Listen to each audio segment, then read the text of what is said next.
ವೀಕ್ಷಕರೇ ನಮಸ್ಕಾರ. ನಾನು ಡಾಕ್ಟರ್ ವೆಂಕಟೇಶ್, ಆಸ್ಟರ್ ಆರ್ವಿ ಆಸ್ಪತ್ರೆಯ ಹೃದ್ರೋಗ ವಿಭಾಗದ ಮುಖ್ಯಸ್ಥ. ಹೃದಯಾಘಾತ ಅನ್ನೋದು ಹೆಚ್ಚಾಗಿದೆ ಸಮಾಜದಲ್ಲಿ ಅಂತ ನಮಗೆಲ್ಲ ಗೊತ್ತು.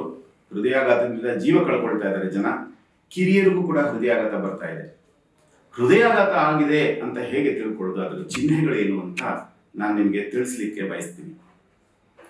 ಸಾಧಾರಣವಾಗಿ ಹೃದಯಾಘಾತ ಆದಾಗ 75% ಜನರಿಗೆ ಹೃದಯಾಘಾತ ಆಗಿರೋರಿಗೆ ಎದೆನೋವು ಬರುತ್ತೆ. ನಮ್ಮಲ್ಲಿ ಒಂದು ತಪ್ಪು ಕಲ್ಪನೆ ಏನಿದೆ ಅಂತಂದ್ರೆ ಹೃದಯ ಎಡಭಾಗದಲ್ಲಿದೆ ಅಂತ. ಆದರೆ ಆ ರೀತಿ ಅಲ್ಲ.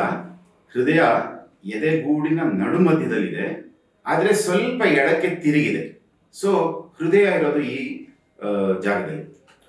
ಸೊ ಹೆಚ್ಚಾಗಿ ಹೃದಯಾಘಾತ ಆಗಿರುವಂತ ರೋಗಿಗೆ ಎದೆನೋವು ಬರೋದು ಈ ಭಾಗದಲ್ಲಿ.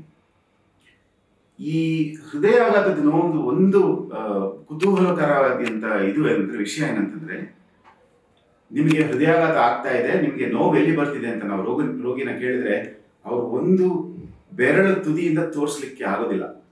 ಅದು ಒಂದು ತರ ಸುತ್ತೂರ ಇರುವಂತ ನೋವು. ಸೊ ಎಲ್ಲಿ ಕರೆಕ್ಟ್ ಆಗಿ ಆಗ್ತಾ ಇದೆ ನೋವು ಅಂತ ಪಾಯಿಂಟ್ ಔಟ್ ಮಾಡಕ್ ಆಗದೆ ಇರುವಂತ ನೋವು. ಮತ್ತೆ ಹೃದಯಾಘಾತನ ನಾವು ಬಹಳ ತೀವ್ರವಾದ ನೋವು ಅಂತ ಕರಿತೀವಿ.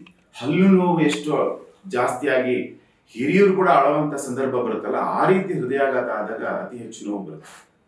ಕೆಲವೊಮ್ಮೆ ಈ ಹೃದಯಾಘಾತದ ನೋವು ಎದೆ ಮಧ್ಯಭಾಗದಿಂದ ಎಡಗೈ ಎಡ ತೋಳಿನ ಕಡೆಗೋ, ಬಲಗೈ ಬಲ ತೋಳಿನ ಕಡೆಗೋ, ಅಥವಾ ಕುತ್ತಿಗೆ ಮತ್ತೆ ದವಡೆ ಕಡೆಗೋ, ಅಥವಾ ಕೆಳಗಡೆ ಹಿಂದ್ಗಡೆ ಬೆನ್ನಿನ ಕಡೆಗೋ ಹರಿಬಹುದು, ಇಲ್ಲಿಂದ ಅಲ್ಲಿ. ಇದನ್ನ ನಾವು ರೇಡಿಯೇಷನ್ ಅಂತ ಕರಿತೀವಿ. ಒಂದು ಕಡೆಯಿಂದ ಇನ್ನೊಂದು ಕಡೆ ನೋವು ಹರಿಯುತ್ತೆ, ಇದನ್ನ ರೇಡಿಯೇಷನ್ ಅಂತ ಕರಿತೀವಿ. ಹೃದಯಾಘಾತ ಆದಾಗ ನೋವು ಇಲ್ಲದೆ ಇರುವಂತ ಹೃದಯಾಘಾತ ಕೂಡ ಇರಬಹುದು. ಕೆಲವು ವ್ಯಕ್ತಿಗಳಿಗೆ ನೋವು ತಿಳಿಯೋದಿಲ್ಲ. ಹೆಚ್ಚಾಗಿ ಇದನ್ನ ನಾವು ಯಾರಲ್ಲಿ ಕಾಣ್ತೀವಿ ಅಂತಂದ್ರೆ ತುಂಬಾ ವೃದ್ಧರಿಗೆ ಅಥವಾ ಕಿಡ್ನಿ ಕಾಯಿಲೆಯಿಂದ ಬಳಲ್ತಾ ಇರೋರಿಗೆ ನಾವು ಇದನ್ನ ಕಾಣ್ತೀವಿ. ಅವರಿಗೆ ಎದೆ ನೋವು ಬರೋದಿಲ್ಲ, ಆದ್ರೆ ಇದ್ದಕ್ಕಿದ್ದ ಹಾಗೆ ತುಂಬಾ ಸುಸ್ತಾಗ್ಬಿಡ್ತಾರೆ, ಅತಿ ಹೆಚ್ಚು ಬೆವತ್ಕೊಂಡ್ಬಿಡ್ತಾರೆ, ಅಥವಾ ಉಬ್ಬಸ ಬಂದ್ಬಿಡುತ್ತೆ, ಅಥವಾ ಜ್ಞಾನ ತಪ್ಪಿ ಬಿದ್ದು ಬಿಡ್ತಾರೆ. ಸೊ ಈ ರೀತಿ ಚಿಹ್ನೆಗಳು ಬಂದಾಗ ಕೂಡ ನಾವು ಹೃದಯಾಘಾತ ಆಗಿರಬಹುದು ಅಂತ ಸಂಶಯ ಪಟ್ಕೋಬೇಕಾಗಿರೋದು ಬಹಳ ಮುಖ್ಯ. ಇದಲ್ಲದೆ ನಾವು ಇನ್ನೊಂದು ತಿಳ್ಕೊಳ್ಬೇಕಾಗಿರೋದು ಏನಂದ್ರೆ, ಹೃದಯಾಘಾತ ವಯಸ್ಸು ಹೆಚ್ಚಾಗ್ತಿದ್ದಂಗೆ ಹೆಚ್ಚಾಗುತ್ತೆ. ಅಂದ್ರೆ ಕಿರಿಯ ಬಾಲಕಿಯರಿಗೆ ಹೃದಯಾಘಾತ ಆಗೋದು ಬಹಳ ಬಹಳ ರೇರ್.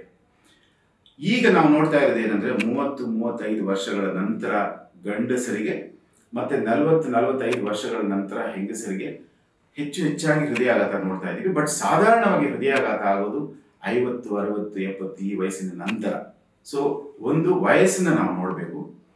ಎರಡನೇದು, ಆ ಹೃದಯಾಘಾತ ಆಗಿದೆ ಅಂತ ನಾವು ಯಾರಲ್ಲಿ ಸಂಶಯ ಪಡ್ತೀವೋ ಆ ವ್ಯಕ್ತಿಗೆ ಬೇರೆ ಏನಾದ್ರು ಕಾಯಿಲೆ ಇದೆ ಅಂತ ನೋಡ್ಬೇಕು. ಅಂದ್ರೆ BP ಕಾಯಿಲೆ ಅಥವಾ ಶುಗರ್ ಕಾಯಿಲೆ, ಕೊಲೆಸ್ಟ್ರಾಲ್ ಕಾಯಿಲೆ ಇದ್ದು, ಅಥವಾ ಅತಿ ಹೆಚ್ಚಾಗಿ ಸ್ಮೋಕಿಂಗ್ ಮಾಡ್ತಿದ್ದಾರೆ, ತುಂಬಾ ದಡುತಿ ಶರೀರ ಇದೆ ಅವರಿಗೆ, ಸರಿಯಾಗಿ ಓಡಾಡೋದಿಲ್ಲ, ಎಕ್ಸಸೈಸ್ ಮಾಡೋದಿಲ್ಲ, ಅಂತವ್ರು ಏನಾದ್ರು ನನಗೆ ಎದೆನೋವು ಬರ್ತಾ ಇದೆ ಅಂತಂದ್ರೆ ಇದು ಹೃದಯಾಘಾತ ಇರಬಹುದು ಅಂತ ನಾವು ಸಂಶಯ ಪಡ್ಬೋದು.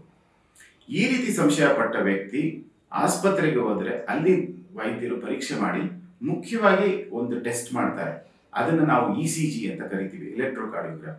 ಅದರಲ್ಲಿ ಹೃದಯಾಘಾತ ಆಗಿದೆಯೋ ಇಲ್ಲವೋ ಅಂತ ತಿಳಿಯುತ್ತೆ. ಕೆಲವೊಮ್ಮೆ ECG ನಲ್ಲಿ ಕೂಡ ಹೃದಯಾಘಾತ ಆಗಿರೋದು ತಿಳಿಯೋದಿಲ್ಲ. ಆ ಥರದ ರೋಗಿಗೆ ಎಮರ್ಜೆನ್ಸಿ ಡಿಪಾರ್ಟ್ಮೆಂಟ್ ನಲ್ಲಿ ಅಬ್ಸರ್ವೇಷನ್ ಅಲ್ಲಿ ಇಟ್ಕೊಂಡು ಕೆಲವು ರಕ್ತ ಪರೀಕ್ಷೆಗಳನ್ನ ಮತ್ತೆ ಎಕೋಕಾರ್ಡಿಯೋಗ್ರಾಮ್ ಅನ್ನೋ ಒಂದು ಟೆಸ್ಟ್ ನ ಕೂಡ ಮಾಡಬೇಕಾದಂತ ಪರಿಸ್ಥಿತಿ ಇದೆ.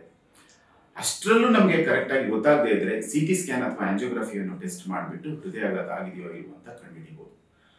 ಸೊ ವೀಕ್ಷಕರೇ, ಹೃದಯಾಘಾತ ಅನ್ನೋದು ಒಂದು ಬಹಳ ಮುಖ್ಯವಾದಂತ ಕಾಯಿಲೆ. ಇದು ಜೀವಕ್ಕೆ ಅಪಾಯಕರವಾದಂತ ಕಾಯಿಲೆ.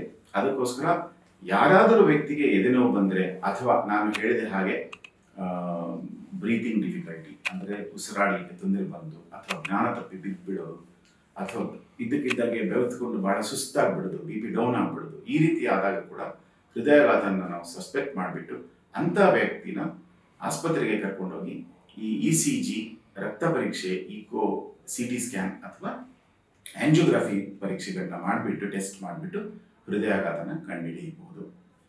ಈ ವಿಷಯ ನಿಮಗೆ ನಾನು ತಿಳಿಸೋದಕ್ಕೆ ಬಂದಿದ್ದೆ. ಇದು ನಿಮಗೆ ಯೂಸ್ಫುಲ್ ಆಗಿರ್ಬೋದು ಅಂತ ನಾನು. ನಮಸ್ಕಾರ, ಧನ್ಯವಾದ.